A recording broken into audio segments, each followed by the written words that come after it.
গ্রেফতারি পরোয়ানা প্রাপ্তদের তালিকায় বর্তমান ও সাবেক 23 সেনা কর্মকর্তা। আওয়ামী লীগের নেতৃত্বাধীন ফ্যাসিস্ট সরকারের দীর্ঘ শাসনামলে বিরোধী দল ও মতের লোকদের গুম করে র্যাবের টাস্কফোর্স ইন্টারোগেশন, টিএফআই সেল এবং জয়েন্ট ইন্টারোগেশন সেন্টারে জেআইসি বন্দী রেখে নির্যাতনের ঘটনায় মানবতাবিরোধী অপরাধের 2 মামলার আনুষ্ঠানিক অভিযোগ আমলে নিয়েছেন আন্তর্জাতিক অপরাধ ট্রাইব্যুনাল।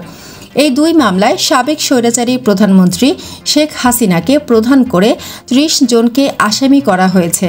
এর মধ্যে 2টি মামলাতেই শেখ হাসিনা ও তার সাবেক নিরাপত্তা উপদেষ্টা তারিক আহমেদ সিদ্দিকীর নাম রয়েছে, অর্থাৎ প্রকৃত আসামির সংখ্যা 28।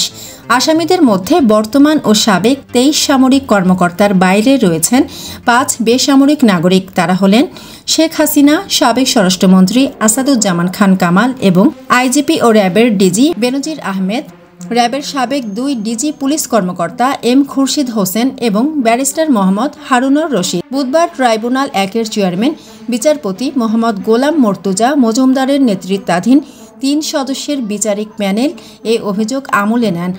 একই সঙ্গে আসামিদের বিরুদ্ধে গ্রেফতারি পরোয়ানা জারি করেন।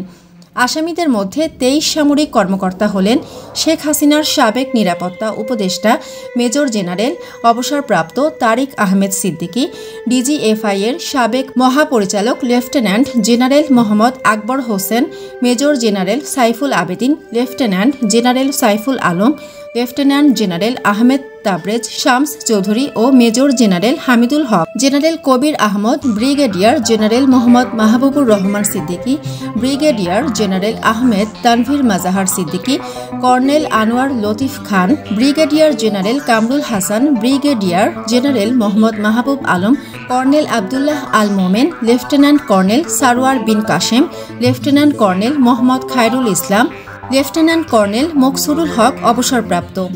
আন্তর্জাতিক অপরাধ ট্রাইব্যুনালের চিফ প্রসিকিউটর মোহাম্মদ তাজুল ইসলাম জানিয়েছেন, সংশোধিত আইন অনুযায়ী তারা কোনো পদে থাকতে পারবেন না। প্রসঙ্গত 2009 থেকে 2024 সাল পর্যন্ত আওয়ামী লীগের শাসনামলে বহু মানুষ গুমের শিকার হয়েছেন।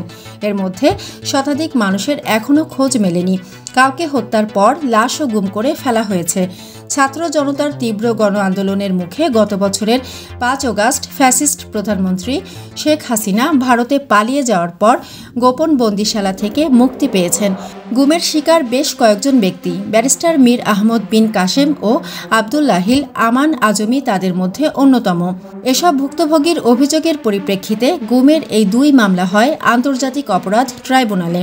এরই ধারাবাহিকতায় আজ সকালে আনুষ্ঠানিক অভিযোগ দাখিল করে প্রসিকিউশন।